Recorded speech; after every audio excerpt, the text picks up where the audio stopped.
जी जी समीर। तो 19 मार्च की तारीख जैसा कि आप बता भी रहे थे, तो बड़ी खबर यह है कि 19 मार्च को इस पर फिर से विचार होगा। और पीयूष, एक चीज आपसे हम यह भी समझना चाहेंगे कि अभी जो निर्णय या कंसिडरेशन कोर्ट ने किया है, जो निर्देश दिए,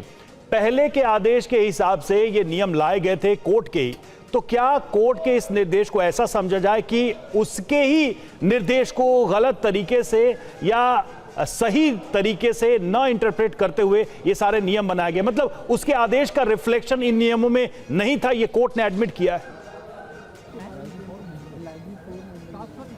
देखिए रवि, 2019 में जो सुप्रीम कोर्ट ने आदेश दिया था, उसमें अगर आप रोहित वेमुला और पायल का जो मामला था, दोनों अलग अलग मामले सुप्रीम कोर्ट में पहुंचे थे और उन मामलों पर सुप्रीम कोर्ट ने अपना आदेश जारी किया था कि एक व्यापक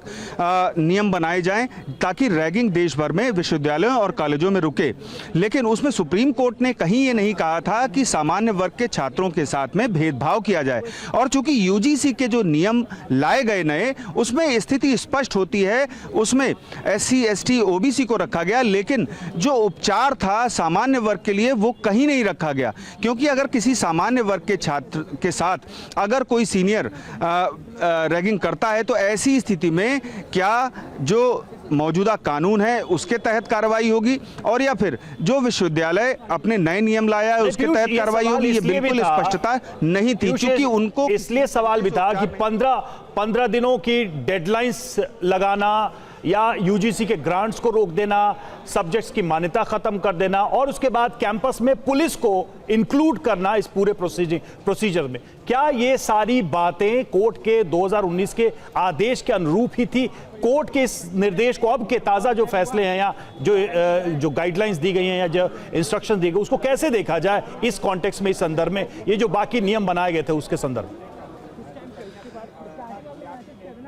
देखिए रवि, जनवरी 2025 में जब ये मामला सुप्रीम कोर्ट के समक्ष एक बार फिर आया और पायल वाला जो इशू था उसको लेकर के सुप्रीम कोर्ट ने आदेश दिया, तो समय बद्धता तय कर दी कि यूजीसी को जो व्यापक नए नियम लाने हैं वो निर्धारित समय में लाने हैं और उनको लागू भी निर्धारित समय में करना है। लेकिन सुप्रीम कोर्ट ने अपने आदेश में ये कहीं नहीं कहा था कि आर्टिकल 14 का वायलेशन किया जाए, यानी कि समानता के अधिकार का अगर वायलेशन होता है तो सुप्रीम कोर्ट भी उसके खिलाफ जाएगा। और ये स्थिति आज स्पष्ट हो गई जब यूजीसी के नए नियमों को लेकर के याचिकाकर्ताओं की ओर से दलील दी गई, तो उसमें साफ तौर पर आर्टिकल 14 और 19 का हवाला दिया गया। और इसके मद्देनजर सुप्रीम कोर्ट ने भी ये कहा कि प्रथम दृष्टया हमें जो प्रावधान हैं उनकी भाषा उचित नहीं लगती है और ऐसे में हम विचार करेंगे। और यही वजह है कि सुप्रीम कोर्ट ने पहली ही तारीख में आज रोक लगाने का आदेश जारी किया यूजीसी के नए नियमों पर। और अब जो 19 मार्च को अगली सुनवाई होगी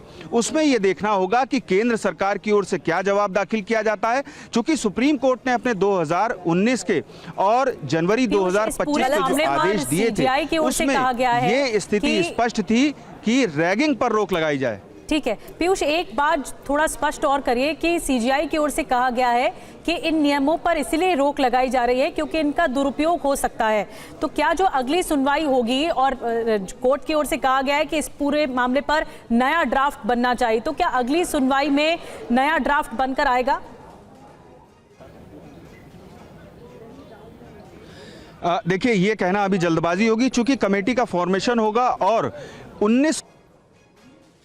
नए नियम पास किए गए हैं उस पर सुप्रीम कोर्ट ने रोक लगाई है, उसको एबियंस में रखा है। और सुप्रीम कोर्ट ने अपनी पावर्स को एक्सरसाइज करते हुए अंडर आर्टिकल 142 जो यूजीसी रेगुलेशंस 2012 हैं उनको इन ऑपरेशन किया, उनको प्रभावी किया। अगला कदम क्या रहेगा, क्योंकि इस पे सुप्रीम कोर्ट की तरफ अब सुप्रीम कोर्ट ने इस मामले में केंद्र सरकार को और सारे पक्षकारों को नोटिस जारी किया है और इस मामले की अगली सुनवाई 19 मार्च को निर्धारित की गई। 19 मार्च को क्या कुछ होने की संभावनाएं हैं? अब ये तो कोई व्यक्ति प्रेडिक्ट नहीं कर सकता है। केंद्र सरकार से जवाब मांगा है, केंद्र सरकार अपना जवाब देगी, फिर मामला आगे बढ़ेगा।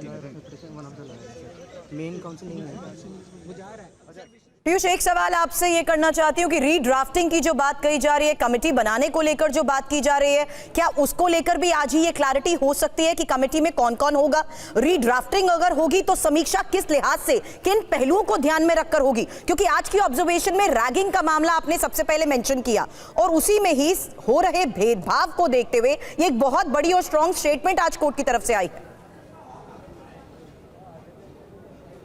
बिल्कुल सुरभि, देखिए अहम बात यह है कि सुप्रीम कोर्ट ने 2019 से लेकर के 2025 तक जो भी आदेश दिए वो सब विश्वविद्यालयों और कॉलेजों में पूरी तरह से रैगिंग पर प्रतिबंध लगाने को था, और अगर ऐसा होता है तो उसमें क्या एक्शन किया जाए उसको लेकर के था। और आज सुप्रीम कोर्ट ने जब याचिकाओं पर गौर किया तो उन्हें ये स्पष्ट लगा कि जो नए प्रावधान हैं उनमें कहीं ना कहीं भेदभाव झलकता है, और ऐसी स्थिति में सुप्रीम कोर्ट ने केंद्र सरकार और यूजीसी को नोटिस जारी किया। साथ ही जो कमेटी का फॉर्मेशन है उसमें यह कहा गया है कि इंटेलेक्चुअल, शिक्षाविद, सरकारी जो अधिकारी हैं, यूजीसी के भी अधिकारी होंगे और केंद्र सरकार का जो शिक्षा मंत्रालय है उसके भी अधिकारी होंगे, और वो फॉर्मेशन के बाद इस मामले पर जो ड्राफ्ट है वो तैयार किया जाएगा और वो सुप्रीम कोर्ट के समक्ष भी रखा जा सकता है, और सुप्रीम कोर्ट उस कमेटी की जो रिपोर्ट होगी उस पर गौर करेगी। 19 मार्च तक ये रिपोर्ट आने की संभावना भी है, क्योंकि सुप्रीम कोर्ट ने एसजी से विशेष तौर पर इस कमेटी के फॉर्मेशन के लिए कहा था,